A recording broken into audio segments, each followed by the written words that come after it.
Hello friends, welcome to VJS works. இன்றைக்கி பருப்பு தோசை செய்யலாங்க. இது பிரேக்ஃபாஸ்ட்டுக்கு ரொம்ப ஹெல்த்தியான ஃபுட்டு. இது வந்து ரெண்டு விதமாக, ஒரே மாவில் ரெண்டு விதமாக செய்யலாம். இது வந்து குழந்தைங்க, பெரியவங்க எல்லாருக்குமே ரொம்ப பிடிக்கும். ரொம்ப சாஃப்டாக இருக்கும். அது வந்து காலையில் ஒரு தோசை சாப்பிட்டாவே ரொம்ப ஹெல்த்தியாக குழந்தைங்க ஃபீல் பண்ணுவாங்க. அதனால் எப்படி பண்ணுறது என்னன்னுட்டு இப்போ பார்க்கலாம். வாங்க வீடியோக்குள்ளே போகலாம். அதுக்கு முன்னே விஜேஎஸ் சேனலை சப்ஸ்கிரைப் பண்ணலைன்னா சப்ஸ்கிரைப் பண்ணுங்கள். வாங்க வீடியோக்குள்ளே போகலாம். இப்போது ஒரு டம்ளர், ஒரு கப்பு, எந்த கப் எடுக்கிறோமோ அதே கப்பில் எல்லா பருப்பையும் நம்ம மெஷர் பண்ணலாம். துவரம்பருப்பு அரை கப்பு, பாசிப்பருப்பு வந்து 1/4 கப்பு, பச்சைப்பயிறு 1/4 கப்பு. இப்போ உளுந்தும் அதே மாதிரி 1/4 கப்பு போட்டுட்டோங்க. இப்போ அரிசி, இட்லி அரிசி, அது வந்து 1/4 கப்பு எடுத்திருக்கேன். நீங்கள் தோசை வந்து கிறிஸ்பியாக சன்னமாக வேணும்னா நீங்கள் அரை கப்பு அரிசி எடுத்துக்கலாம். கூடவே வந்து சீரகம் 1 டேபிள் ஸ்பூனு, வரமிளகா ஒரு 5, சின்னதாக இருக்கிறதுனால நான் 5 எடுத்துருக்கிறேன்.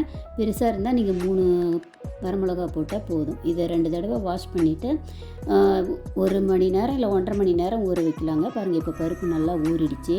இப்போ வந்து பூண்டு பல் ஒரு 6 பல், இஞ்சி 1 இன்ச்சு, அப்புறம் சின்ன வெங்காயம் ஒரு 8, கருவேப்பில்லை கொஞ்சமாக, தேவையான அளவு உப்பு எல்லாம் சேர்த்து கொஞ்சம் கரகரப்பாக அரைச்சிக்கணுங்க. பாருங்கள், இந்த மாதிரி கெட்டியாக தான் இருக்கும். ஒரு மணி நேரம் இல்லை 1.5 மணி நேரம் ஊறினா நல்லாயிருக்கும். ஊறினாலும் பாருங்கள் இந்த மாதிரி இருக்குது. நமக்கு தேவையான அளவு தண்ணி ஊற்றிக்கலாம்.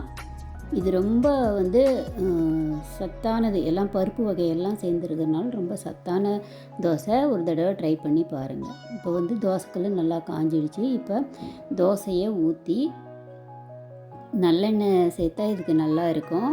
நம்ம சின்ன வெங்காயம், கருவேப்பிலெல்லாம் சேர்த்து ஆட்டினதுனால ரொம்ப வாசனையாக இருக்குதுங்க. பாருங்கள், தோசை வேகிறப்பவே நல்ல வாசனையாக இருக்கும். பாருங்கள், இது திருப்பி போட்டு பொறுமையாக வேக வச்சு சிம்மில் வச்சு இன்னொரு தோசை ஊற்றுறேன். பாருங்கள், கடலை எண்ணெயும் இந்த தோசைக்கு நல்ல வாசனை கொடுக்கும். கடலை எண்ணெய் இருந்தால் அதையும் சேர்த்துக்கலாங்க. இது ரொம்ப ஹெல்த்தியான ஃபுட்டு. இதில் வந்து நம்ம பெரிய வெங்காயம் பொடியாக நறுக்கி, கருவேப்பிலை, கொத்தமல்லி எல்லாம் நறுக்கி அதையும் இந்த மாவில் கலந்து தோசை ஊற்றலாம். நான் அந்த மாதிரி கலந்தும் ஒரு 2 தோசை ஊற்றிருக்கேன். பாருங்கள், இப்போ வந்து இது வந்து பிளெயின் தோசை தான். பருப்பை அரைச்சி அப்படியே ஊற்றின தோசை தான் இது. இது பாருங்கள், எடுத்துகிட்டு அந்த தோசையும் காமிக்கிறேன். பாருங்கள், இதுவும் நல்லா வெந்துருச்சு. இப்போ இதையும் எடுத்துடலாம். பருப்பு தோசை ரெடி ஆகிடுச்சு. இதுக்கு வந்து தேங்காய் சட்னி, கார சட்னி ரெண்டுமே நல்லாயிருக்கும். புதினா சட்னியும் ரொம்ப சூப்பராக இருக்கும். நீங்கள் இது மட்டும் அரைச்சிக்கலாம். பாருங்கள், இது வந்து நான் வெங்காயம், கருவேப்பிலை, கொத்தமல்லி எல்லாம் பொடியாக நறுக்கி அதே மாவில் மிக்ஸ் பண்ணி தோசை ஊற்றிருக்கேன். இதுவும் நல்லா டேஸ்ட்டாக தான் இருக்கும். நீங்கள் ட்ரை பண்ணி பாருங்கள். விஜேஎஸ் சேனலை சப்ஸ்கிரைப் பண்ணலைன்னா சப்ஸ்கிரைப் பண்ணுங்கள். ஃப்ரெண்ட்ஸுக்கெல்லாம் ஷேர் பண்ணுங்கள், லைக் பண்ணுங்கள், எனக்கு கமெண்ட் சொல்லுங்கள். தேங்க்ஸ் ஃபார் வாட்சிங்.